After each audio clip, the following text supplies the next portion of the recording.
उत्तर प्रदेश के जिले में दिन दहाड़े आला अधिकारियों की मौजूदगी में गोलियां चलती हैं। इसमें एक शख्स की मौत हो जाती है, कई अन्य लोग घायल हो जाते हैं। पुलिस और प्रशासन की मौजूदगी में मुख्य हमलावर वहां से फरार हो जाता है। इसके बाद शुरू होता है राजनीति और जातिवाद का खेल। सत्ताधारी पार्टी बीजेपी के विधायक और कार्यकर्ता आरोपी के पक्ष में प्रदर्शन करते हैं, समर्थन करते हैं, यानी कि जिसने हत्या की है, जिस पर हत्या का आरोप है, उसके पक्ष में उसके समर्थन में ये प्रदर्शन करते हैं। अपने ही जिला अध्यक्ष के खिलाफ मुर्दाबाद के नारे लगाते हैं और फिर पार्टी के आला कमान सक्रिय होता है। मामले में निष्पक्ष की कार्रवाई की बात कही जाती है। पार्टी अपने ही विधायक से नाराजगी का दिखावा करती है और फिर राज्य में बेहतर कानून व्यवस्था के दावे के साथ पार्टी अपने दामन को पाक साफ दिखाकर जांच के नाम पर अपना पल्ला झाड़ लेती है। यह सारा सीन जो मैंने बताया वो किसी नाटक का या किसी फिल्मी कहानी का नहीं है, बल्कि यूपी का जो जिला है बलिया, उस बलिया के गोली कांड की वास्तविकता है कि पिछले 5 दिनों में यही हुआ है। काफी जद्दोजहद के बाद आखिरकार दुर्जनपुर हत्याकांड के मुख्य आरोपी धीरेंद्र प्रताप सिंह को रविवार 18 अक्टूबर को यूपी की एसटीएफ ने लखनऊ से गिरफ्तार किया। हालांकि दबंग विकास दुबे की तरह यह गिरफ्तारी भी कम नाटकीय नहीं थी।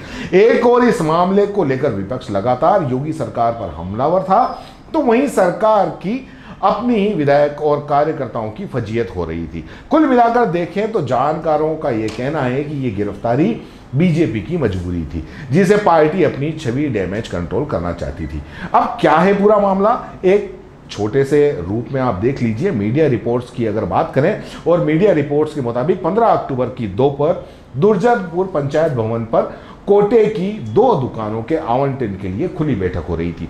बैठक के दौरान एक पक्ष के लोगों ने अचानक गोलियां बरसानी शुरू कर दी, जिसमें एक व्यक्ति की मौत हो गई और कई लोग घायल हो गए। हैरानी की बात यह है कि इस बैठक में एसडीएम से लेकर सीओ और बीडीओ के साथ रेवती थाने की भारी पुलिस फोर्स भी मौजूद थी। सभी आला अधिकारी की मौजूदगी के बावजूद मुख्य हमलावर वहां से भाग निकला। कमाल है, यूपी की पुलिस, यूपी के अधिकारी, यूपी की सत्ता, यूपी की सरकार। इसके बाद सामने आया मुख्य आरोपी धीरेंद्र प्रताप सिंह का बीजेपी कनेक्शन। स्थानीय जो विधायक थे सुरेंद्र सिंह, उन्होंने आरोपी का बचाव किया, इसे क्रिया की प्रतिक्रिया बताया। यह बड़ा कमाल का है कि क्रिया की प्रतिक्रिया, मतलब आपको किसी ने भड़काया है, जो भी किया, आपने गोली चला दी, सामने वाले को मार दिया, बड़ी अच्छी बात है। यह क्रिया की प्रतिक्रिया। आरोपी के परिजनों के साथ थाने भी गए, दूसरे पक्ष के खिलाफ मुकदमा लिखने का दबाव भी बनाया, यानी कि गोली भी मारी और उसके खिलाफ मुकदमा भी लगाया। बयान दिया कि यदि आरोपी पक्ष का मुकदमा दर्ज नहीं किया तो मैं आमरण अनशन करूंगा। यह बयान मैं नहीं कह रहा हूं, उनका खुद का किया हुआ है और सोशल मीडिया में काफी वायरल भी हो रहा है। और अपने जीवन का अंत कर दूंगा, ऐसा विधायक एक हत्या के आरोपी के पक्ष में बोल रहे हैं।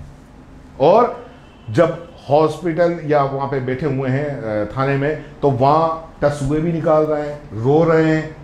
फिर इस मामले में जातिवाद की एंट्री हुई। सुरेंद्र सिंह ने आरोपी को क्षत्रिय बताते हुए क्षत्रियों के साथ खड़े रहने की बात कही। मतलब उनके कहने का मतलब यह था, क्षत्रिय है, कुछ भी कर दे, मार दे, चलेगा। अखिलेश यादव पर तंज कसते हुए कहा कि यदि तुमको यादव प्रिय हैं तो सुरेंद्र सिंह को भी क्षत्रिय प्रिय हैं। जरूरत पड़ी तो मैं राजनीति भी छोड़ सकता हूं। विपक्ष के तीखे हमलों के बीच पार्टी की लानत, मलामत और डैमेज कंट्रोल के लिए पार्टी आला कमान सक्रिय हुआ। पहले सुरेंद्र सिंह को लखनऊ तलब किया गया और फिर दिल्ली से बीजेपी अध्यक्ष जेपी नड्डा ने उनको फटकार भी लगाई। जांच में दखल न देने की विधायक को नसीहत भी दी। बलिया के बेरिया से बीजेपी विधायक सुरेंद्र सिंह पार्टी प्रदेश अध्यक्ष स्वतंत्र देव सिंह से मुलाकात के बाद कहा कि उन्होंने पार्टी अध्यक्ष के सामने अपना पक्ष रखा है। उन पर घटना के आरोपियों को बचाने का झूठा आरोप लगाया जा रहा है, जबकि उन्होंने जो भी कहा वो सारा के सारा ऑन रिकॉर्ड, ऑन कैमरा मौजूद है। लेकिन घटना की निष्पक्ष जांच होनी चाहिए, जो जैसा करेगा वैसा भरेगा, ऐसा सुरेंद्र सिंह विधायक का कहना है। हालांकि इससे पहले विधायक महोदय दमदारी से आरोपी का बचाव कर रहे थे। ये भी सबके सामने है कि आत्मरक्षा में गोली चलाई।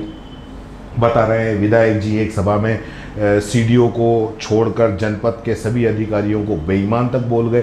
इसी बीच सोशल मीडिया पर सूबे के मुख्यमंत्री के एक वीडियो भी वायरल हो रहा है। इस वीडियो में एक महिला शारदीय नवरात्रि पर सीएम योगी को बधाई देती है। इन सब के बीच की बात कर रहा हूँ, जो वीडियो वायरल हो रहा है उसकी बात कर रहा हूँ कि सीएम योगी को महिला नवरात्रि की बधाई देती हुई कहती है कि बलिया जिले वासियों की तरफ से आपको शारदीय नवरात्रि की बधाई। तो जवाब में सीएम योगी कहते हुए सुनाई दे रहे हैं कि अब तो बलिया का नाम लेने में भी हम लोगों को डर लगता है। हालांकि इस वीडियो की सत्यता की कोई प्रमाणिकता सीबीसी के पास नहीं है, इसलिए हम आपको ये वीडियो भी नहीं दिखा रहे, लेकिन ऐसा सोशल मीडिया पर वायरल हो रहा है और तेजी से वायरल हो रहा है। इस वीडियो पर लोग तरह तरह की प्रतिक्रिया दे रहे हैं और बलिया को लेके जिस तरह से बीजेपी की फजीयत हो रही है और जिस तरीके से बीजेपी अपनी खुद फजीयत करा रही है, वो सबके सामने है कि एक हत्या के आरोपी का बचाव एक भाजपा का विधायक किस तरीके से कर रहा है। जय हिंद, जय भारत।